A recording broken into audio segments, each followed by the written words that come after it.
Hello everyone, welcome back to our YouTube channel RNCC nursing online coaching and online test series. तो test series हम conduct करवाते हैं हमारे official RNCC के app पे, जो कि आपको प्ले स्टोर से डाउनलोड करने को मिल सकता है। ठीक है, वहाँ पे आपको RNCC का जो अभी लोगो दिख रहा है वो वहाँ पे लोगो मिलेगा आपको। तो वहाँ पे अभी हम हमारी करंट टेस्ट सीरीज रन कर रहे हैं, जो कि है नोट सेट को लेके। उसके अंदर हमने अराउंड 120 टेस्ट जो है पेपर हमने इंक्लूड किए हैं नोट सेट के रिगार्डिंग। तो वो भी काफ़ी हेल्पफुल रहेंगे आपके लिए। तो बाकी अपनी क्लासेस तो अपनी हो ही रही है अभी कंटिन्यू, जिस प्रकार से अपन क्लासेस कर रहे हैं नोट सेट के लिए, जिसके अंदर हम प्रीवियस ईयर नोट सेट के जो एमसीक्यू वगैरह और जो प्रीवियस ईयर एम्स में जो आज तक एमसीक्यू पूछे हुए हैं उन्हीं एमसीक्यू को हम यहाँ पे सोल्व करवाते हैं। कोई भी ऐसा रैंडम एमसीक्यू हम नहीं सोल्व करवाते हैं। तो शुरू करते हैं आज की अपनी क्लास को बिना किसी देरी के। फर्स्ट एमसीक्यू अपना, enzyme immediately राइज्ड following myocardial infarction. जब कभी भी मायोकार्डियल इन्फ्रैक्शन होता है तो कौन सा एंजाइम जो है वो इमीडिएटली राइज्ड होता है, इमीडिएटली उसका लेवल बढ़ता है? ट्रोपोनिन, मायोग्लोबिन, सीकेएमबी या फिर हीमोग्लोबिन। कौन सा एंजाइम रहेगा जो अर्ली इमीडिएटली राइज होगा जब एमआई का अटैक आएगा पेशेंट में? तो कौन सा ऑप्शन इसमें करेक्ट होगा? ऑप्शन पे जाने से पहले अपन थोड़ा डिस्कस कर लेते हैं एमआई के बारे में। जैसा अपना आज तक का पैटर्न आया है उस प्रकार से हम इसको डिस्कस करते हुए चलेंगे। तो टॉपिक क्या रहेगा? Myocardial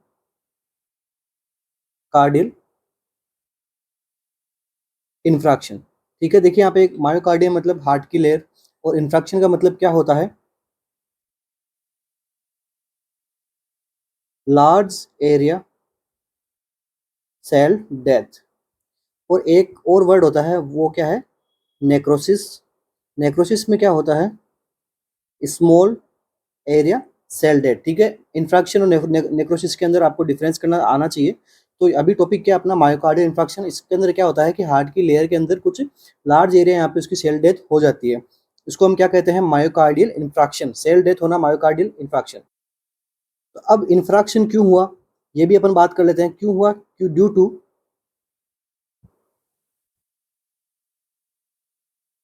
coronary artery blockage.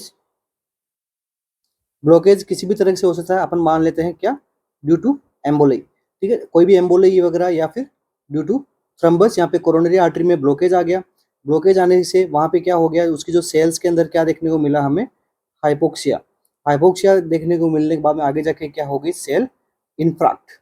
ठीक है, सेल में क्या हो गया? इन्फ्रैक्शन हो गया। ठीक है, सेल डेथ हो गई due to coronary artery damage या ब्लॉकेज। ठीक है, नेक्स्ट एमआई से क्या एमसीक्यू बनता है? एमआई से एक और एमसीक्यू बनता है, it is the most common cause of death in India. अगर आपसे पूछे एग्जाम में कि एमआई इंडिया के अंदर most common cause of death क्या है, तो वो इंडिया है, एंड वर्ल्ड में भी क्या है? एमआई है। ठीक है, दोनों के अंदर ही क्या है? Myocardial infarction. सिंप्लीफाई में अपन चलते हैं, जरा अपन डीप बात नहीं करेंगे क्योंकि आगे भी बहुत सारे एमसीक्यू हैं। तो अभी अपन डिस्कस करते हैं इसके साइन एंड सिम्टम पे। ऐसे तो क्या modified MI and non modifiable MI, genetic MI वगैरह और भी काफ़ी सारे रीजंस होते हैं, काफ़ी सारे इसके कॉजेज होते हैं। तो सब अपन नहीं डिस्कस करेंगे, जहाँ से एमसीक्यू बनता है वो अपन डिस्कस करते हुए चलेंगे। साइन एंड सिम्टम से एमसीक्यू बनता है, तो फर्स्ट साइन एंड सिम्टम क्या आता है? Levine sign. तो देखिए लेविन साइन क्या होता है? जब कभी भी पेशेंट को एमआई का अटैक आएगा, उसको पेन होगा। पेन होगा तो वो क्या करेगा? अपनी फिस्ट को जहाँ पेन होता है वहाँ पे वो होल्ड करेगा और वहाँ पे उसको स्क्वीज करेगा। ठीक है, तो आपने देखा होगा, आपने जब कभी हार्ट अटैक की बात सुनते हो आपको इमेज आपके सामने आती होगी, कोई पर्सन है जो अपनी लेफ्ट साइड चेस्ट को अपनी फिस्ट से प्रेस करता है या फिर उसको पकड़ता है। तो ये कौन सा साइन होता है? Levine sign. ठीक है, लेविन साइन, जो कि वो पेन साइड के ऊपर अपनी फिस्ट को होल्ड करता है। ठीक है, साइट ऑफ पेन। इसके बाद में नेक्स्ट सिम्टम कौन सा आता है? नेक्स्ट मोस्ट इंपॉर्टेंट क्या है? Chest pain. चेस्ट पेन का भी एक पैटर्न है। ठीक है, चेस्ट पेन होता है, साथ साथ में यहाँ पे और क्या देखने को मिलता है? एपिगेस्ट्रिक पेन भी देखने को मिलता है। तो ये पेन जो है वो रेडिएट कहाँ होता है? ये एमसीक्यू पूछा गया है एक बार एम्स में। पेन रेडिएट कैसे होता है? Toward left shoulder plus jaw and left arm up two finger, मतलब लेफ्ट आर्म में पूरे में ये पेन वगैरह है वो एमआई का देखने को मिलता है। ठीक है, एपिगेस्टिक पेन भी यहाँ पे देखने को मिलता है। नेक्स्ट, ये जो चेस्ट पेन होता है ये not relieved by rest, by oxygen therapy and by nitroglycerin. ठीक है, अपन नाइट्रोग्लाइसरीन वगैरह, ये रेस्ट वगैरह, ऑक्सीजन थेरेपी, ये किस में अपन प्रोवाइड करते हैं? एंजाइना पेक्टोरिस में, क्योंकि वहाँ पे भी चेस्ट पेन होता है। बट अगर हमने ये सब ट्रीटमेंट दे दिया पेशेंट को इमरजेंसी बेसिस पे, बट फिर भी उसका चेस्ट पेन नहीं रुक रहा है, तो ये इंडिकेट करता है कि उसको एमआई हुआ है। और अब यहाँ पे क्या देंगे पेन मैनेजमेंट के लिए? अपन क्या देंगे पेशेंट को? मॉर्फिन। ठीक है, ध्यान में रखना, एमसीक्यू बना हुआ है मॉर्फिन का। ठीक है, पेन मैनेजमेंट के लिए अपन मॉर्फिन अपन प्रोवाइड करवाते हैं। अभी जो हम एमआई के टाइप के बारे में डिस्कस कर लेते हैं, क्योंकि यहाँ से भी काफ़ी एमसीक्यू पूछे जाते हैं। तो फर्स्ट टाइप कौन सा होता है? Anterior wall MI. ठीक है, हार्ट की जो एंटीरियर वॉल, मायोकार्डियल की एंटीरियर वॉल है, अगर वहाँ पे अगर नेक्रोसिस हुआ है तो इससे काफ़ी एमसीक्यू बने हुए हैं, आगे भी बनेंगे। तो देखिए, इसके अंदर एक आर्टरी है, वो यहाँ पे रिस्पॉन्सिबल होती है, कौन सी? लाडा। ठीक है, लाडा आर्टरी है, इसकी क्या फुल फॉर्म होती है? Left anterior descending artery. ठीक है, तो इसलिए इसको काफी इंपॉर्टेंट माना गया है। तो एंटीरियर वॉल एमआई के अंदर डायरेक्ट एमसीक्यू आता है, आपसे पूछे कि कौन सी आर्टरी रेस्पॉन्सिबल होती है, तो लाडा लेफ्ट एंटीरियर डिसेंडिंग आर्टरी है जो यहाँ पे रेस्पॉन्सिबल होती है।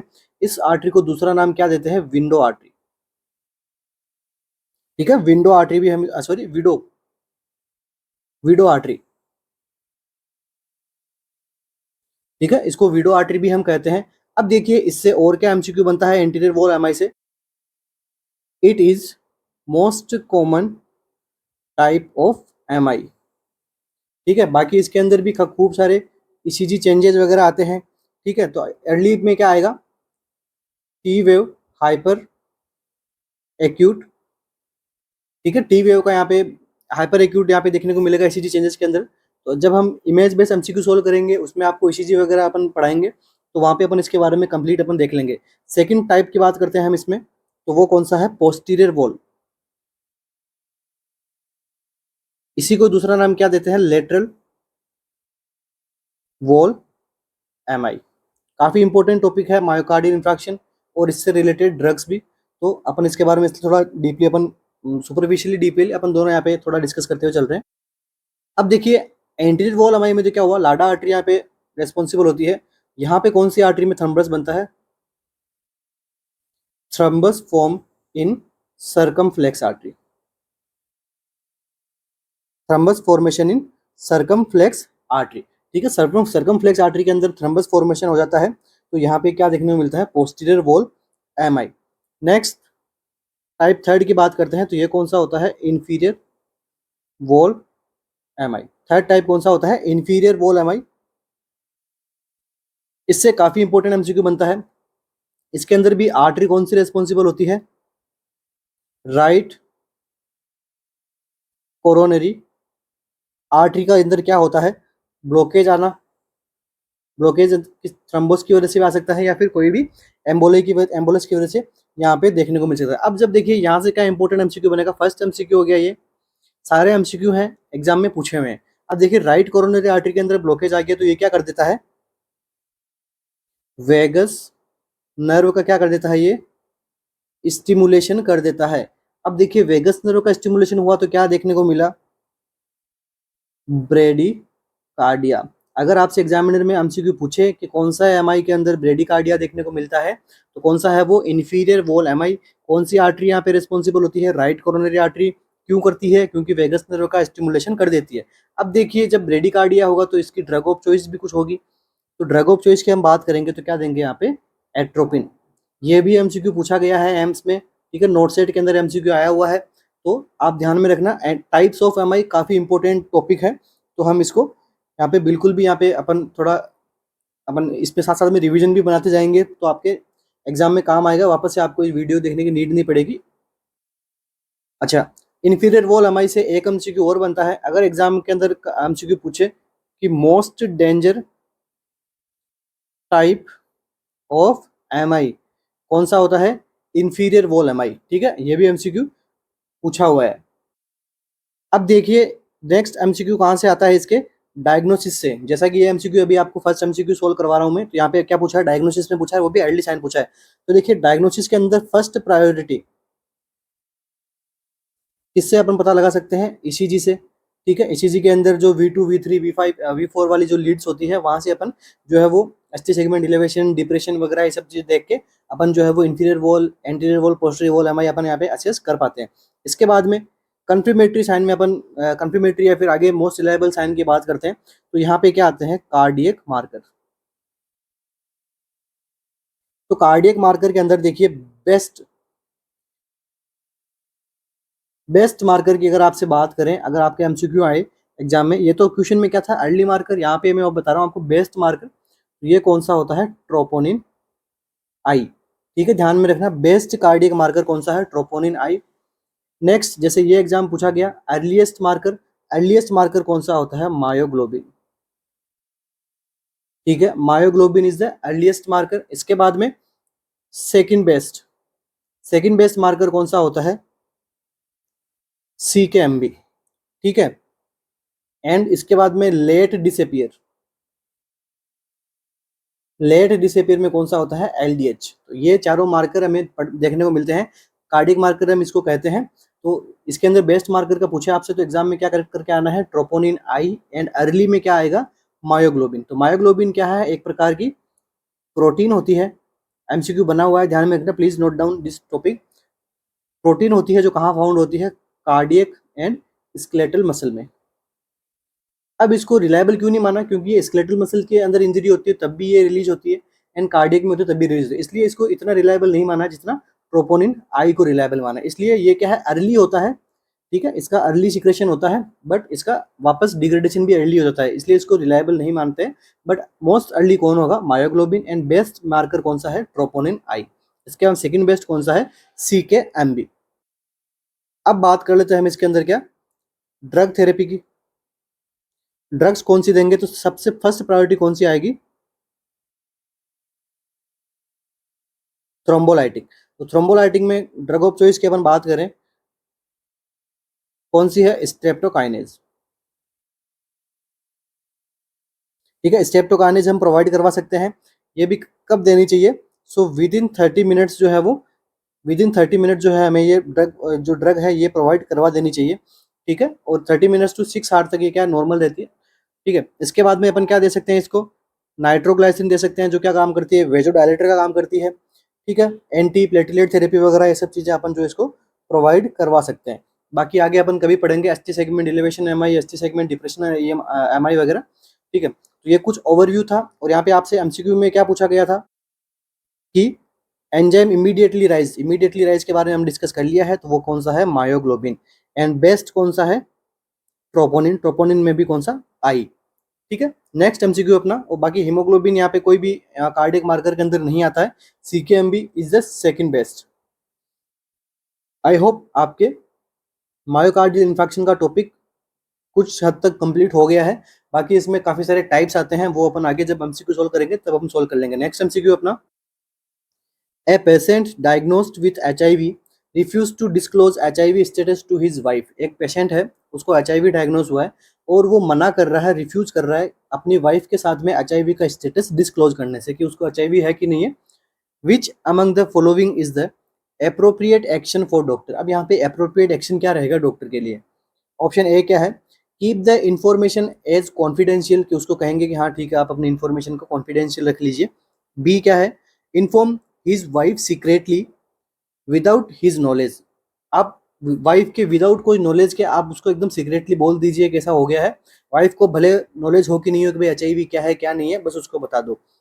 Inform his parents and instruct them don't disclose it with it to his wife. अपने पेरेंट्स को बताओ कि वो इसको डिस्क्लोज ना कर दे वाइफ को बताने के।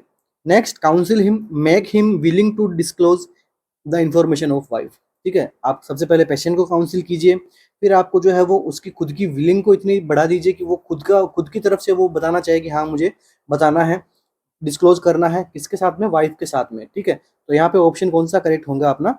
ये अपना ऑप्शन नंबर डी यहाँ पे जो है वो एकदम यहाँ पे एक्यूरेट रहेगा, ठीक है।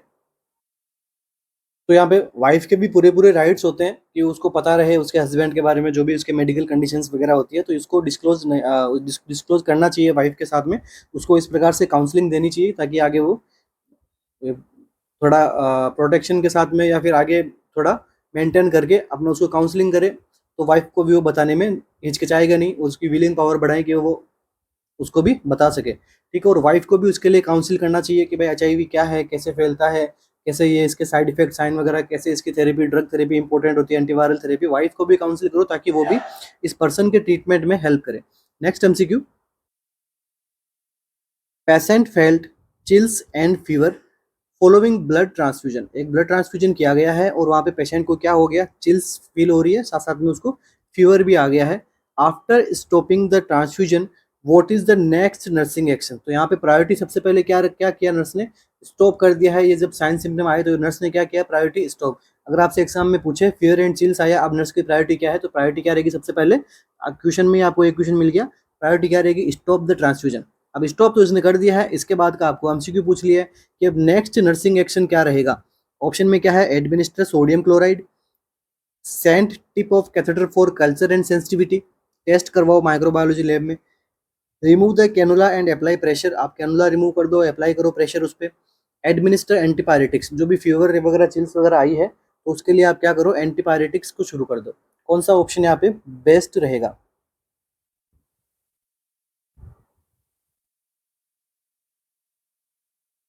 तो देखिए ब्लड ट्रांसफ्यूजन रिएक्शन जो होती है वो क्या है, एक इमरजेंसी सिचुएशन हो जाती है, तो यहाँ पे इमीडिएटली एक्शन लेना जरूरी होता है, ठीक है।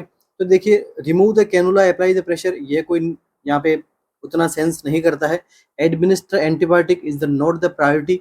Next send the catheter, catheter को आप कल्चर सेंसिटिविटी क्या कर दोगे, बट जहाँ पे तो पता ही लग रहा है कि भाई ट्रांसफ्यूजन रिएक्शन हो गई है, वेट नहीं करोगे। ऑप्शन करेक्ट कौन सा करेक्ट रहेगा, एडमिनिस्टर NaCl, ठीक है, एडमिनिस्टर करना है आपको NaCl को, ठीक है। अब बात करते हैं क्यों करना है, अभी अपन डिस्कस कर लेंगे। तो देखिए यहाँ पे ब्लड ट्रांसफ्यूजन जब कभी करते हैं और ऐसा सिम्टम आए तो सबसे पहले क्या करना होता है, स्टॉप करना होता है, ठीक है, क्योंकि एक प्रकार की रिएक्शन हो गई यहाँ पे, ठीक है। एंटीजन वो जो एंटीबॉडी वाला जो मैटर रहता है वहाँ पे ये रिएक्ट कर गया है। अब देखिए इसके अंदर क्या क्या साइन रहते हैं, साइन ऑफ ट्रांसफ्यूजन रिएक्शन। तो जब कभी ट्रांसफ्यूजन की रिएक्शन होते हैं तो क्या क्या साइन होते हैं, और ये with in 5 minute after the blood transfusion start ये साइन जो है वो शुरू हो जाते हैं आने, ठीक है। तो कौन कौन सा साइन देखने को मिलेगा, fever, chills, next diaphoresis, flank pain. अब बताओ फ्लैंक पेन यहाँ पे क्यों हुआ है, क्योंकि यहाँ पे क्या हो सकता है, एक्यूट रीनल फेलियर यहाँ पे कंडीशन देखने को मिल सकती है, इसलिए यहाँ पे फ्लैंक पेन भी होता है, ठीक है। इसके बाद में क्या देखने को मिलेगा, नोजिया, हेडेक, डिस्निया, और क्या देखने को मिल सकता है, ब्रोंकोस्पाज्म, ठीक है। इतने साइन सिम्टम हमें देखने को मिल सकता है। अब यहाँ पे नर्स क्या इंटरवेंशन करेगी, नर्सिंग इंटरवेंशन क्या रहेगा वो भी अपन बात कर लेते हैं। नर्सिंग इंटरवेंशन यहाँ पे क्योंकि एमसीक्यू काफी सारे पूछे जाते हैं इसलिए एमसीक्यू इससे भी बन सकता है। तो नर्सिंग इंटरवेंशन में क्या करेगी, सबसे पहला इंटरवेंशन क्या करेगी, इमीडिएट वो क्या करेगी, स्टॉप करेगी ट्रांसफ्यूजन को, ठीक है। नेक्स्ट अगर यहाँ पे जो है वो एयरवे यहाँ पे कोई प्रॉब्लम हो गई है, वहाँ पे एंटीजन जो एलर्जिक रिएक्शन की वजह से यहाँ पे एयरवे को यहाँ पे क्या करेगी, वो पेटेंट रखने की कोशिश करेगी, ठीक है। एंड ताकि ब्रीथिंग सर्कुलेशन, ताकि एयरवे देखेगी, उसका ब्रीथिंग पैटर्न देखेगी, उसका सर्कुलेशन भी यहाँ पे मेंटेन करके रखेगी, ठीक है। इसके बाद में सेकंड, इसके बाद में क्या करेगी, वो डिस्कनेक्ट करेगी ब्लड को। डिस्कनेक्ट के बाद में क्या करेगी, रिप्लेस करेगी न्यू आईवी ट्यूबिंग से, न्यू आईवी लाइन वहाँ पे रिप्लेस करेगी। उसके बाद में क्या करेगी, हाइड्रेट करेगी पेशेंट को, hydrate the patient with 0.9% sodium chloride, ठीक है। इसके बाद में क्या करेगी, हेल्थ केयर प्रोवाइड को क्या कर देगी, नोटिफाई कर देगी, ठीक है। तो इस प्रकार से इसका ये सेकंड प्रायोरिटी ये रहेगी। अपना आंसर कौन सा करेक्ट हो गया, एडमिनिस्टर सोडियम क्लोराइड, ठीक है। तो इसके लिए सोडियम क्लोराइड क्यों लगाया यहाँ पे, क्योंकि जो है वो वेसल की जो है वो पोटेंसी मेंटेन रह सके, ठीक है, वहाँ पे क्लॉट फॉर्मेशन नहीं हो अंदर अगर वेसल्स के अंदर, ताकि अपना फर्दर मेडिकेशंस वगैरह हम उसको प्रोवाइड करवा सके। ये नॉर्मली भी करना चाहिए after blood transfusion. Sodium chloride को हम काम में लेते हैं, ठीक है। After blood priority of infusion क्या करना है, आरएल नहीं करना है, डेक्सोज नहीं करना है, किसको करना है, एनएस को, ताकि जो है वो वेसल जहाँ से हमने ब्लड लगाया है वो वेसल एकदम क्लीन रहे, ठीक है। तो इस प्रकार से हमें करेक्ट आंसर हमें यहाँ पे, अगर किसी को डायरेक्ट नहीं पता होगा तो वो भी क्या करेगा, एक्सक्लूड करते हुए करेक्ट आंसर को अपने गेस कर लेगा। अगर डायरेक्ट पता तो अच्छी बात है, नहीं तो एक्सक्लूड करके भी आंसर निकालना चाहिए। नेक्स्ट एमसीक्यू अपना, cervical dilation is 2 centimetre and less than 2 contraction in 10 minutes. ठीक है, एक क्या है, प्रेग्नेंट मदर है, उसमें क्या हुआ है, सर्वाइकल डायलेशन अभी केवल 2 सेंटीमीटर का ही देखने को मिला है। कॉन्ट्रेक्शन भी यहाँ पे 2 कॉन्ट्रेक्शन आ रहे हैं, कितने मिनट में, 10 मिनट के अंदर। The mother belong to which among the following phase, यहाँ पे अगेन स्टेज की बात कर रहे हैं वो, कि कौन सी फॉलोइंग फेज से मदर बिलोंग कर रही है। अभी जो अपन लेबर की स्टेजेस वगैरह बात करते हैं तो उसमें ये अभी कौन सी स्टेज चल रही है। ऑप्शंस क्या है, early phase of active labour, late phase of active labour, not in active phase, या फिर इमरजेंसी फेज। ये कौन सी फेज है, ठीक है। तो देखिए ये क्राइटेरिया, ये सिनेरियो जो है वो कौन सी स्टेज में आता है। तो देखिए ये अपना ऑप्शन कौन सा करेक्ट होगा यहाँ पे, ऑप्शन नंबर सी, क्योंकि ये किसी प्रकार की एक्टिव फेज में नहीं है। क्योंकि यहाँ पे ऑप्शन में क्या दिया गया है, early phase of active labour है ये, क्या ये late phase of active labour है, क्या ये इमरजेंसी फेज है, या फिर ये कोई भी एक्टिव फेज नहीं है। तो अपना आंसर क्या जाएगा, ये एक्टिव फेज के अंदर नहीं देखने को मिलता है। तो देखिए एक्टिव फेज में क्या देखने को मिलता है, तो early phase of active phase के अंदर क्या देखने को मिलेगा, इसके अंदर क्या होगा, प्रोपल्सिव मूवमेंट यहाँ पे शुरू हो जाते हैं। इसको हम प्रोपल्सिव फेज भी शुरू, इसको हम प्रोपल्सिव फेज भी कहते हैं, एंड लेट फेज को अपन क्या कहते हैं, एक्सपल्सिव फेज, ठीक है। बट यहाँ पे ऐसा तो कुछ हो नहीं रहा है, क्योंकि यहाँ पे सर्वाइकल डायलेशन ये भी 2 सेंटीमीटर का हुआ है और कॉन्ट्रेक्शन भी कम आ रहे हैं, ठीक है। अब नेक्स्ट यहाँ पे ऑप्शन में दिया गया ऑप्शन डी, इमरजेंसी फेज। तो इमरजेंसी फेज कौन सी होती है, delivery of fetus to placenta. तो ये फेज तो भी यहाँ पे नहीं नहीं बताई गई है। तो अपना ऑप्शन कौन सा करेक्ट हो गया, not in active phase, mother is not in the active phase. तो अभी अपन थोड़ा डिस्कस कर लेते हैं स्टेज ऑफ लेबर। देखिए सारे टॉपिक इंपॉर्टेंट है, इसलिए अपन वन बाय वन टॉपिक को भी डिस्कस करते हुए चल रहे हैं, ठीक है। तो अगर आपको लगे कि टॉपिक डिस्कशन मत करो, हमें केवल एमसीक्यू वगैरह बताओ, तो प्लीज़ आप कमेंट बॉक्स में कमेंट जरूर कीजिए, क्योंकि आप लोग कमेंट्स नहीं करते हैं। क्लास वगैरह आप देखते हो बट कमेंट नहीं करते हो, जिससे मुझे करेक्ट आइडिया नहीं मिल पाता कि आपको चाहिए क्या, ठीक है। मुझे लगता है कि ये एक बेस्ट पैटर्न है प्रिपरेशन का, क्योंकि मैं इसके अंदर आपको इस टॉपिक भी पढ़ा देता हूँ, टॉपिक के साथ साथ में आपका रिवीजन भी टॉपिक का हो जाता है, और इस टॉपिक में से क्या टॉपिक इंपॉर्टेंट है, क्वेश्चन कहाँ से आएगा, वो भी मैं आपको बताते हुए चल रहा हूँ, ठीक है। अगर आपको केवल एमसीक्यूज वगैरह चाहिए, एमसीक्यूज वगैरह आपको ज़्यादा सोल्व करने हैं, ठीक है, आपको एक्सप्लेन कम करना है, तो आप वो भी मुझे आप कमेंट बॉक्स में प्लीज़ कमेंट जरूर कीजिएगा इसके बारे में, ताकि मुझे भी थोड़ा आप आइडिया रहे कि मेरे स्टूडेंट्स किस प्रकार का यहाँ पे चाहते हैं, ठीक है, प्रिपरेशन चाहते हैं। ओके, तो स्टेज ऑफ लेबर की अपन बात करते हैं, तो सबसे पहले स्टेज कौन सी होती है, फर्स्ट स्टेज। तो फर्स्ट स्टेज ऑफ लेबर से क्या एमसीक्यू बनता है, फर्स्ट एमसीक्यू ये स्टेज कैसी होती है, क्या होता है स्टेज में, onset of true labour pain से लेके यहाँ पे क्या देखने को मिले, फुल डायलेशन ऑफ सर्विक्स, ठीक है। अगर यहाँ पे सर्विक्स का फुल डायलेशन हो गया है, फुल डायलेशन कितना होता है, 10 सेंटीमीटर का, तो इसको अपन क्या बोलते हैं, फर्स्ट स्टेज। यहाँ पे क्या है, ट्रू लेबर पेन, मतलब एक फिक्स टाइम पे उसको पेन आना शुरू हो जाएगा, फिक्स कॉन्ट्रेक्शन वहाँ पे आने शुरू हो जाएंगे। आगे जाके जैसे जैसे वो फेज बढ़ेगी तब पेन भी बढ़ेगा, कॉन्ट्रेक्शन की ड्यूरेशन भी कम हो जाएगी, मतलब अर्ली कॉन्ट्रेक्शन आना शुरू हो जाएंगे, ठीक है। लाइक यहाँ पे 10 मिनट में 2 आ रहे हैं, फिर 10 मिनट में 5 आने शुरू हो जाएंगे, मतलब एक ट्रू लेबर पैटर्न यहाँ पे शुरू हो गया है, ठीक है। इसको हम दूसरे नाम से अपन क्या बोलते हैं, सर्वाइकल स्टेज, ठीक है। हम इसको सर्वाइकल स्टेज के नाम से भी कह सकते हैं। अब देखिए इससे क्या इंपॉर्टेंट एमसीक्यू बनता है, एमसीक्यू है इसका ड्यूरेशन से, ड्यूरेशन से काफ़ी इंपॉर्टेंट एमसीक्यू बनता है। ड्यूरेशन सबसे पहले अपन बात कर लेते हैं, 12 हार्स किसमें देखने को मिलता है, प्रीमी ग्रेविडा में, एंड 6 हार जो किसमें देखने को मिलता है, मल्टी ग्रेविडा वाले पेशेंट में। एमसीक्यू बना हुआ है, इससे ध्यान में रखना, ठीक है। अब इस फेज के अंदर भी कुछ फेजेस और होती है। फर्स्ट फेज कौन सी होती है? Latent phase. ठीक है, अपन फर्स्ट फेज में बात कर रहे हैं। ठीक है, अगर मेन फेज कौन सी है? फर्स्ट फेज का भी सब टाइप कौन सा है? Latent phase. ठीक है, तो देखिए लेटेंट फेज में क्या होता है, तो इसका ड्यूरेशन कितना होता है? 3 to 8 आवर्स का इसके अंदर ड्यूरेशन रहता है। एंड सर्विक्स का डायलेशन यहाँ पे ओपनिंग होना शुरू हो जाता है और उसका डायलेशन कितना होता है? 3 to 4 सेंटीमीटर का यहाँ पे सर्वाइकल डायलेशन देखने को मिलता है। एंड लेबर पेन शुरू हो जाता है यहाँ पे। ठीक है, तो इसके अंदर यही मोस्ट इंपॉर्टेंट एमसीक्यू है। और 3 to 4 आवर्स के अंदर यहाँ पे इसका स्टेज का टाइम रहता है। मल्टीपेरा के अंदर कम रहेगा, प्राइमरी ग्रेविडा में ज़्यादा रहेगा। सेकेंड स्टेज की हम बात करते हैं तो वो कौन सी होती है? Active phase. ठीक है, एक्टिव फेज के अंदर क्या होता है, यहाँ पे सर्विक्स का डायलेशन कितना देखने को मिलता है? 4 to 7 सेंटीमीटर का यहाँ पे सर्वाइकल डायलेशन देखने को मिलता है। और यहाँ पे अगर कॉन्ट्रैक्शन की बात करते हैं तो कॉन्ट्रैक्शन एवरी 3 to 5 मिनट से यहाँ पे अराइज होते हैं और उसका कॉन्ट्रैक्शन टाइम क्या रहता है? वो रहता है 30 to 60 सेकेंड का यहाँ पे कॉन्ट्रैक्शन आता है। ठीक है, अगर एक बार कॉन्ट्रैक्शन आएगा तो वो 30 to 60 सेकेंड का आएगा और ये 3 to 5 मिनट से यहाँ पे कॉन्ट्रैक्शन आना शुरू होता है। ठीक है, इसके बाद में नेक्स्ट फेज कौन सी आती है? सी, ट्रांजिशन फेज।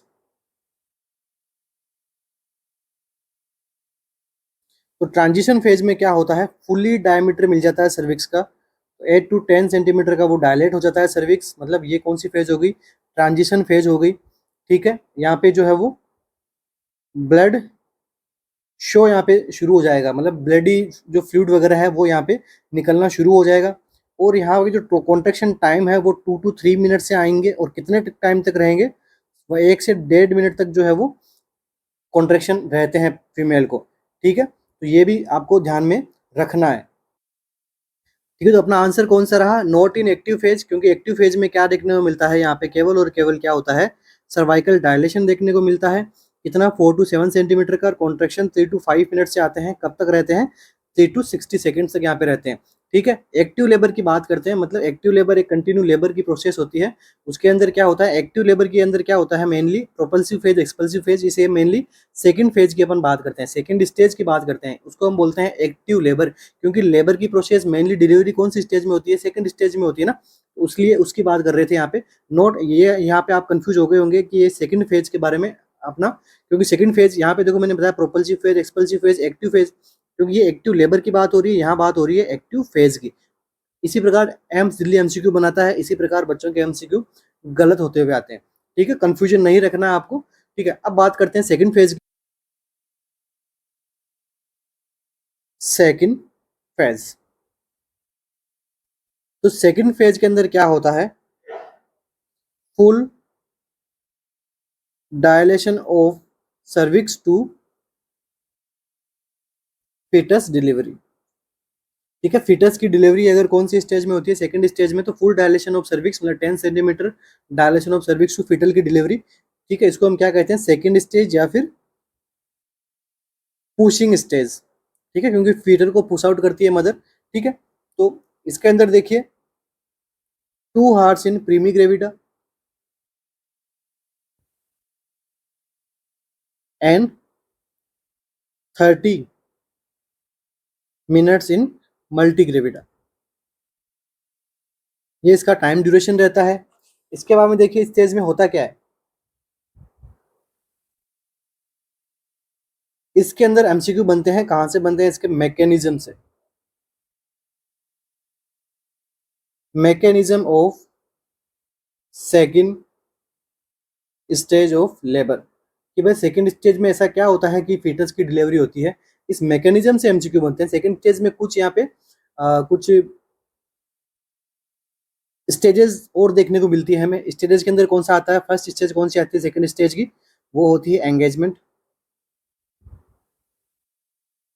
इसके बाद में क्या देखने को मिला हमें? डिसेंट। इसके बाद में क्या देखने को मिला? फ्लेक्शन। इसके बाद में क्या देखने को मिलता है? Internal rotation. इसके बाद में क्या देखने को मिलता है हमें? एक्सटेंशन। इसके बाद में क्या देखने को मिलता है? रेस्टिट्यूशन। इसके बाद में क्या देखने को मिलता है, एक्सटर्नल रोटेशन।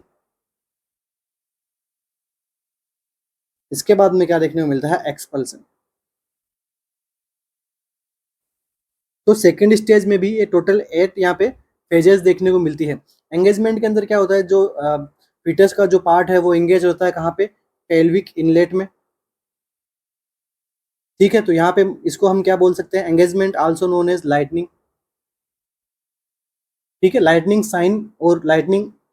ठीक है, एंगेजमेंट क्योंकि यहाँ पे पेल्विक इनलेट से अटैच होना क्या कहलाता है, लाइटनिंग। मदर को थोड़ा हल्का फील होता है कि हाँ पेट एब्डोमेन से उसका प्रेशर थोड़ा रिलीज हुआ है। ठीक है, और डिसेंट का मतलब क्या होता है, कंटिन्यूसली जो फीटस है वो नीचे की तरफ सर्वाइकल डायलेशन की तरफ वो कंटिन्यूसली आता रहता है। ठीक है, तो यही एक प्रोसेस है जो till the time of fetus delivery ये कंटिन्यू चलती रहती है। बाकी फ्लेक्शन एक्सटेंशन ये बाकी की जो सारी स्टेजेस हैं इनके साथ साथ में डिसेंट वाली स्टेज भी चलती रहती है। ठीक है, इसके बाद में क्या होता है, फीटस के हेड का फ्लेक्शन देखने को मिलता है। ठीक है, ड्यूरिंग चेस्ट। ठीक है, चेस्ट के साइड में during down to chest, chest की साइड में फीटस हेड का जो है फ्लेक्शन देखने को मिलता है। उसके बाद में उसका इंटरनल जो ट्रांसफर्स हो जाता है हेड का, आपने पढ़ा होगा parietal diameter and left occiput post anterior, left occiput posterior वगैरह, एलओपी एलओए, ये सब इंटरनल रोटेशन में पढ़ते हैं। उसके बाद में फीटल हेड का जो वापस सिफेलिक पोजीशन में आता है, वापस हेड का एक्सटेंशन होता है। इसके बाद में रेस्टिट्यूशन। रेस्टिट्यूशन से देखिए डेफिनेशन कई बार पूछी गई है, इसके अंदर क्या होता है, realignment of fetal head. Realignment of fetal head ये किसके बाद में आती है, एक्सटेंशन के बाद में आती है। किससे पहले आती है, एक्सटर्नल रोटेशन से पहले आती है। ठीक है, ये इस प्रकार से पहले बात का भी एमसीक्यू पूछा हुआ है और डायरेक्ट रेस्टिट्यूशन से एमसीक्यू आया हुआ है। ठीक है, इसके बाद में फीटल का जो फीटल बॉडी है वो एक्सपेल आउट हो जाती है। इस स्टेज के अंदर क्या होता है, दो फेज आती है इसके अंदर। कौन सी आती है, प्रोपल्सिव, एंड सेकंड कौन सी आती है, एक्सपल्सिव। तो प्रोपल्सिव फेज के अंदर तो क्या होता है, जो फीटस वगैरह है वो क्या होता है, डिसेंट होता है टू पेल्विक फ्लोर के साइड में। एंड एक्सपल्सिव फेज के अंदर क्या होता है, फीटल जो है वो एक्सपेल आउट कर देता है मदर के यूट्रस से। ठीक है, दोनों फेज किस में आती है, सेकंड फेज में। तो यहाँ पे पोजीशन कौन सी देते हैं मदर को हम, लिथोटोमी पोजीशन यहाँ पे प्रोवाइड करवा देते हैं। तो ये हो गया हमारा सेकंड स्टेज, फीटस अभी बाहर आ गया है एक्सपल्शन के साथ में। ठीक है, ये mechanism of second stage of labour काफी इंपॉर्टेंट टॉपिक है लेबर से, ध्यान में रखना, इससे एमसीक्यू बनते हैं। नेक्स्ट हम बात करते हैं थर्ड स्टेज। आगे मैं स्टेज के बारे में डिस्कशन नहीं करूंगा, आज ये first and last time complete upon stage पढ़ लेंगे, क्योंकि टाइम अभी कम बच चुका है, नोटिफिकेशन भी आ चुका है एम्स से रिलेटेड, 3 जून को आपका एग्जाम है। तो अपन टाइम कम कंज्यूम करते हुए टॉपिक को अपन डिस्कस करते हुए चलेंगे। आगे लेबर का एमसीक्यू में सोल्व नहीं करवाऊंगा, केवल टॉपिक डिस्कस कर लेंगे। थोड़ा सा अब इसमें ये होता है फॉर द नॉलेज रिविजन के लिए, इतना अब यहाँ पे लिख के नहीं बताऊंगा आपको। ठीक है, थर्ड स्टेज में क्या होता है, एक्सपल्सन ऑफ प्लेसेंटा।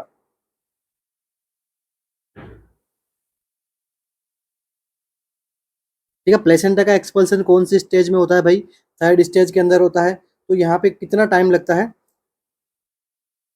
30 मिनट। ठीक है, 30 मिनट इसके अंदर जो है वो टाइम लगता है, प्रीमी पेरा हो चाहे मदर जो है वो मल्टी पेरा की हो। ठीक है, प्रीमी पेरा फर्स्ट प्रेगनेंसी, मल्टी पेरा मोर देन 2 प्रेगनेंसी। ठीक है, अब इसके अंदर देखिए मेथड होते हैं कुछ प्लेसेंटा सेपरेशन के। तो मेथड की हम बात करते हैं, तो देखिए दो मैकेनिज्म होती है यहाँ पे।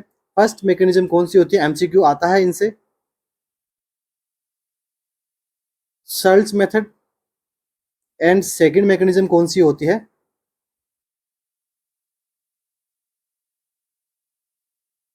Duncan mechanism. ठीक है, फर्स्ट मैकेनिज्म कौन सी, सर्ल्स method, second Duncan Duncan mechanism होती है।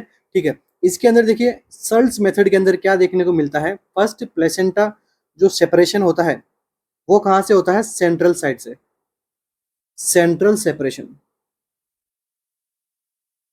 ठीक है, प्लेसेंटा का सेपरेशन कहाँ से हुआ, सबसे पहले सेंट्रली, लाइक ये प्लेसेंटा यूट्रस के यहाँ पे अटैच है, तो इसका प्लेसेंटा का सेपरेशन कैसे होगा, सेंट्रली यहाँ पे अटैच होगा। जो भी ब्लड वगैरह है वो कहाँ अक्यूमुलेट हो जाएगा, इनके बीच में।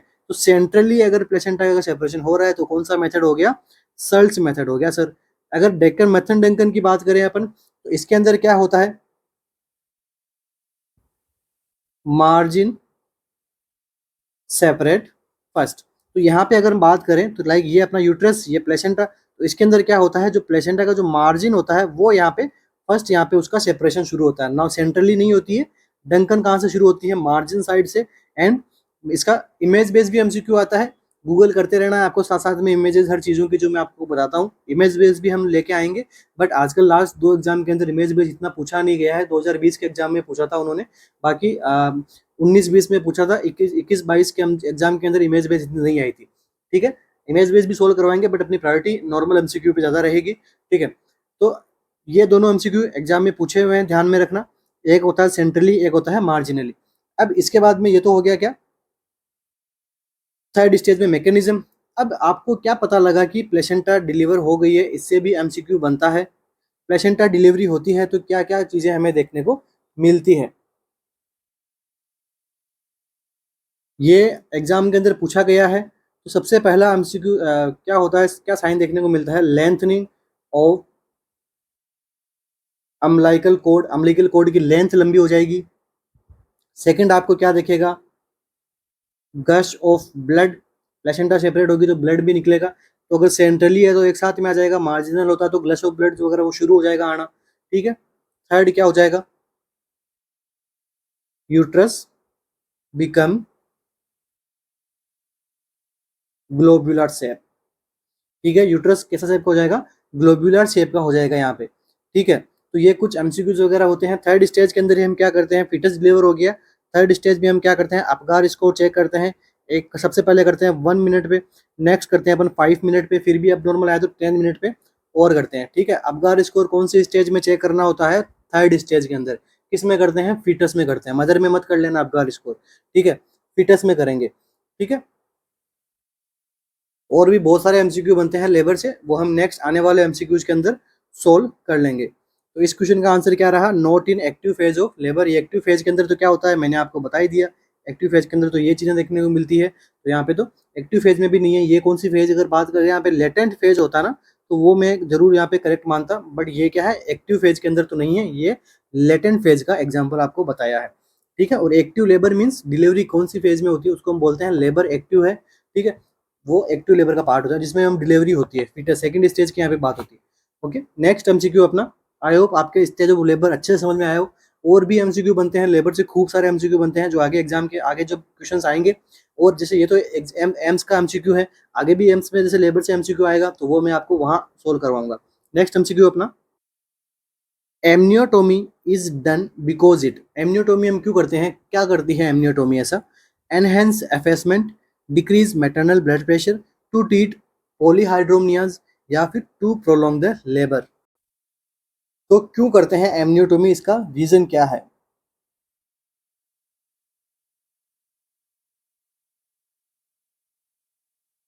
तो देखिए एमनियोटोमी के अंदर क्या होता है,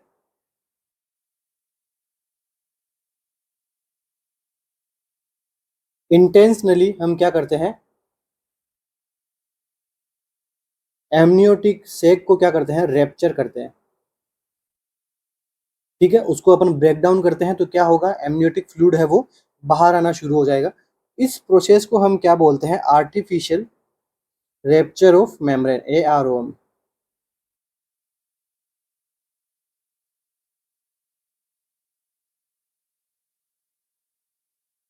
इसको हम क्या कहते हैं, आर्टिफिशियल रेप्चर ऑफ मेम्ब्रेन कहते हैं। तो इसके अंदर इसको दूसरा नाम क्या है, breaking of water.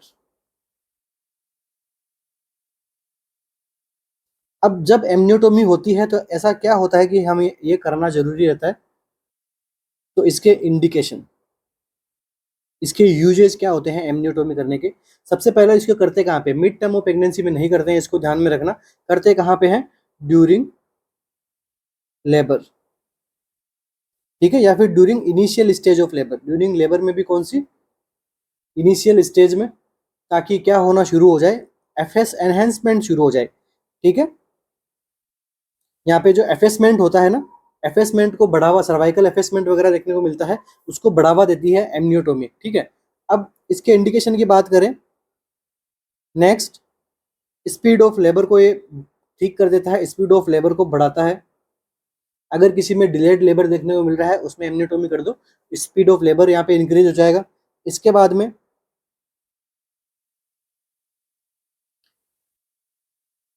Direct monitoring of fetal status, क्योंकि एमनियोटिक फ्लूइड जब नहीं रहेगा तो फीटस का हमें डायरेक्ट पोजीशन पता लग जाएगी। पोजीशन पता लग जाएगी तो हम फीटस की डायरेक्ट मॉनिटरिंग कर सकते हैं इसके अंदर। ठीक है, ड्यूरिंग लेबर करते हैं, पहले नहीं करते हैं, ठीक है, ध्यान में रखना। उसके बाद में एमनियोटिक फ्लूइड का भी हम जो है वो असेसमेंट कर लेंगे। ठीक है, तो ये सब चीजें जो है वो हमें पता लग सकती है एमनियोट जो अपने एमनियोटोमी करते हैं उस प्रोसेस। तो आंसर कौन सा हो गया, एनहेंस एफेसमेंट या फिर shorten the labour, shorten the labour process. Next MCQ अपना, human papilloma virus is responsible for, human papilloma virus जो है वो किससे क्या रेस्पॉन्सिबल करता है, मतलब क्यों क्या फैलाता है, क्या कोज करता है, cervical cancer, ovarian cancer, breast cancer या फिर यूटेराइन कैंसर।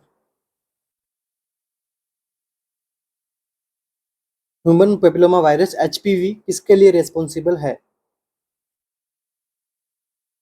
तो देखिए ह्यूमन पेपिलोमा वायरस, इससे कुछ एमसीक्यू अपन डिस्कस कर लेते हैं। तो ये क्या है, most common cause of sexually transmitted disease. ठीक है, one of the most common cause, बाकी और भी होते हैं, स्टेफाइलोकोकस, गोनोरिया, क्लेमाइडिया, बाकी और भी चीजें होती है। सेक्सुअली ट्रांसमिटेड डिजीज के अंदर ये भी एक क्या है, one of the major cause है। ठीक है, ये मेल एंड फीमेल को दोनों को यहाँ पे टारगेट करता है। फीमेल में ये क्या करता है, यहाँ पे फीमेल में क्या करता है, सर्वाइकल कैंसर को जो है वो इसकी रिस्क को बढ़ा देता है। ठीक है, रेस्पॉन्सिबल फॉर फीमेल में क्या करता है, सर्वाइकल कैंसर की ये रेस्पॉन्सिबल रिस्क को बढ़ा देता है। ठीक है, इसके बाद में क्या है, इसके लिए एक वैक्सीन भी चलाई गई है, एचपीवी वैक्सीन, जो इंडिया में चलाई गई है उसको अपन क्या बोलते हैं, सर्वावेक एंड गार्डिसिल। ठीक है, सर्वाइकल कैंसर को ट्रीट करने के लिए दो वैक्सीन भी बनाई गई है। ठीक है, ह्यूमन पेपिलोमा वायरस के रेस्पॉन्सिबल किसके लिए है, सर्वाइकल कैंसर। नेक्स्ट यहाँ पे क्या बताया गया है, ओवेरियन कैंसर। तो ओवेरियन कैंसर की कंडीशन है, ये मोस्ट कॉमन कब देखने को मिलती है, आफ्टर आफ्टर मिनोपोज, जो वो फीमेल रहती है उनमें ओवेरियन कैंसर की ये जो सिचुएशन है देखने को मिलती है। पोस्ट मिनोपोजल वुमेन, या फिर इसके अंदर क्या होता है, जेनेटिक म्यूटेशन की वजह से भी ओवेरियन कैंसर यहाँ पे देखने को मिल सकता है। नेक्स्ट क्या है, ब्रेस्ट कैंसर। तो देखिए ब्रेस्ट कैंसर के अंदर एमसीक्यू क्या बनेगा, यहाँ पे क्या होता है, जीन का म्यूटेशन यहाँ भी देखने को मिलता है। तो कौन सा जीन देखने को मिलता है यहाँ पे, BRCA1 एंड BRCA2। एग्जाम में पूछा गया एमसीक्यू है कि ब्रेस्ट कैंसर के अंदर कौन सा जीन का म्यूटेशन देखने को मिलता है, BRCA1 एंड BRCA2 का यहाँ पे देखने को मिलता है। साथ साथ में और कौन सी वुमेन के अंदर हो सकता है, जो मदर जो है वो क्या करती है, ड्रिंक करती है, किसका, एल्कोहल का यहाँ पे ड्रिंक करती है, एंड ओबेसिटी आफ्टर मिनोपेज, वो भी इसका रिस्क फैक्टर रहता है। इसके बाद में less active mother, less active women, या फिर अर्ली मेंस्ट्रुएशन। तो ये सब, ये कुछ भी इसके यहाँ पे पॉजिटिव फैक्टर, यहाँ पे जेनेटिक रेस्पॉन्सिबल फैक्टर्स यहाँ पे हो सकते हैं। ठीक है, इसके बाद में क्या है, यूटेराइन कैंसर। यूटेराइन में अंदर क्या होता है, एंडोमेट्रियल प्लोरिफिकेशन हो सकता है, एंडोमेट्रियल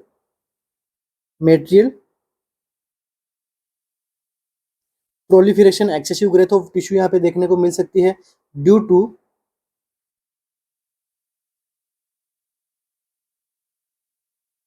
एक्सोजिनस एस्ट्रोजन।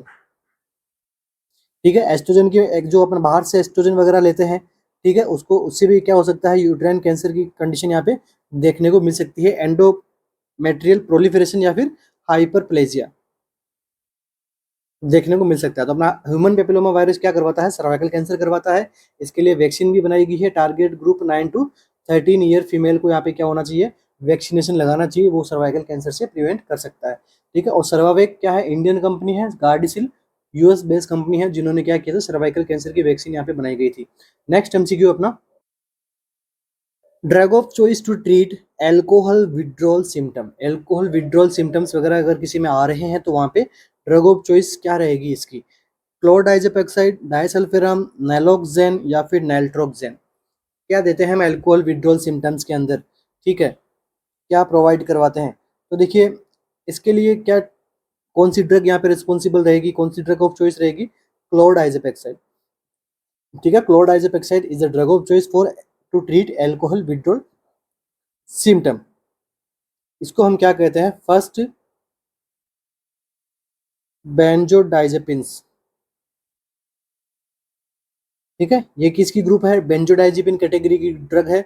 अगर यहाँ पे क्लोरडाइजेपेक्साइड नहीं देके आपको बेंजोडाइजेपिन दे रहे थे तो वो भी यहाँ पे करेक्ट होता, ठीक है, ध्यान में रखना है। क्लोरडाइजेपेक्साइड किसकी कैटेगरी की ड्रग है, बेंजोडाइजेपिन की, ठीक है। तो ये ड्रग ऑफ चॉइस किसकी, एल्कोहल विड्रॉल सिम्टम की। तो ये कब देते हैं, इफ लीवर नॉर्मल, अगर नॉर्मल लीवर है, ठीक है, तो अपन इसकी डोज क्या रखेंगे, 80 टू 200 mg तक अपन जो है इसको एल्कोहल विड्रॉल सिम्टम में प्रोवाइड करवा सकते हैं। If liver is abnormal liver है तो यहाँ पे दूसरी बेंजोडाइजेपिन्स की अपन ड्रग यहाँ पे देना शुरू करेंगे। तो कौन सी है वो, डायजेपम या फिर लोराजेपम, ठीक है, ये ड्रग अपन प्रोवाइड करवा सकते हैं। इसके बाद में देखिए यहाँ पे क्या बताया गया है, नेलोक्सिन, नाल्ट्रोक्सिन, ये क्या होते हैं, एंटीडोट फॉर ओपोइड्स ओवरडोज, ठीक है, ओपोइड टॉक्सिसिटी या फिर ओपोइड ओवरडोज की हो जाए तो यहाँ पे उनका एंटीडोट क्या होता है, नेलोक्सिन, नैल्ट्रोक्सिन, ठीक है। डाइसल्फिराम को अपन किस तरह काम में लेते हैं, एंटाब्यूज, ठीक है, अल्कोहल छुड़वाने के लिए, ठीक है, वो अपन क्या देते हैं, डाइसल्फिराम अपन ड्रग को काम में लेते हैं। इससे क्या एमसीक्यू बनता है, ये किस प्रकार की थेरेपी का पार्ट है, तो ये किस प्रकार की थेरेपी का पार्ट है, एवर्जन थेरेपी। ध्यान में रखना एमसीक्यू बना हुआ है, साइकेट्रिक के अंदर कुछ बहुत सारी हमें थेरेपीज देखने को मिलती है पेशेंट को ट्रीट करने के लिए। तो अगर आपको पूछ ले कि डाइसल्फिराम कौन सी थेरेपी का पार्ट आता है, तो ये एक प्रकार की एवर्जन थेरेपी है, जिसको करने के बाद में पेशेंट को क्या होती है, एक्सेसिव वोमिटिंग होती है, स्वेटिंग होती है, हार्ट रेट यहाँ पे हाई देखने को मिलती है। क्यों, तो पेशेंट को लगेगा कि भाई अब उसको जो है वो एल्कोहल है, उससे उसको नुकसान पहुंच रहा है बॉडी में, उसको पता भी नहीं लगेगा और वो एल्कोहल छोड़ देगा पेशेंट, ठीक है। इसलिए इसको क्या कहा, एंटा अब्यूज ड्रग, ठीक है। एब्यूज मतलब कुछ एल्कोहल का ज्यादा यूज में करना, तो वो क्या है, उसके लिए एक एब्यूज की तरह काम है, तो उसके खिलाफ ये काम करती है। इसको क्या बोला, एंटा एब्यूज, ठीक है। इसकी डोज हम कितनी रखते हैं, 250 बाई 500 माइक्रोग्राम हम जो है वो इसकी डोज अपन यहाँ पे प्रोवाइड करवा देते हैं, ठीक है। तो ये हो गया अपना, इस क्वेश्चन का करेक्ट आंसर क्या हो जाएगा, क्लोरडाइजेपेक्साइड।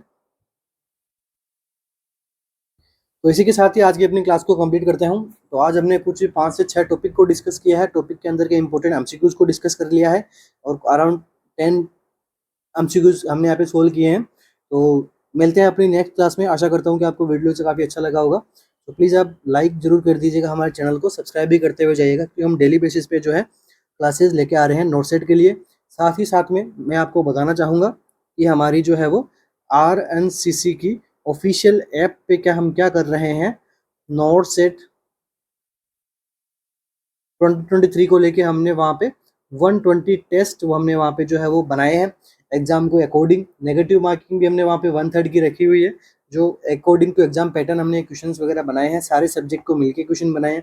तो वो आपके काफ़ी हेल्पफुल रहेंगे, नेगेटिव मार्किंग पे भी कंट्रोल करना आप सीखोगे, ठीक है। बाकी आप सभी को पता ही है कि एमसीक्यू सेशन कितना इंपॉर्टेंट होता है थ्योरी पढ़ने से, ठीक है। Practice is more important than theory. कि अगर आपको प्रैक्टिस नहीं रहेगी कि एमसीक्यू कैसे सोल्व करना है, कौन सा एमसीक्यू को आपको छोड़ना है, तो आपका सिलेक्शन थोड़ा उतना ही मुश्किल होगा, ठीक है। तो wish you all the best, thank you so much बने रहने के लिए। मिलते हैं अपनी नेक्स्ट एमसीक्यू क्लास में, थैंक यू।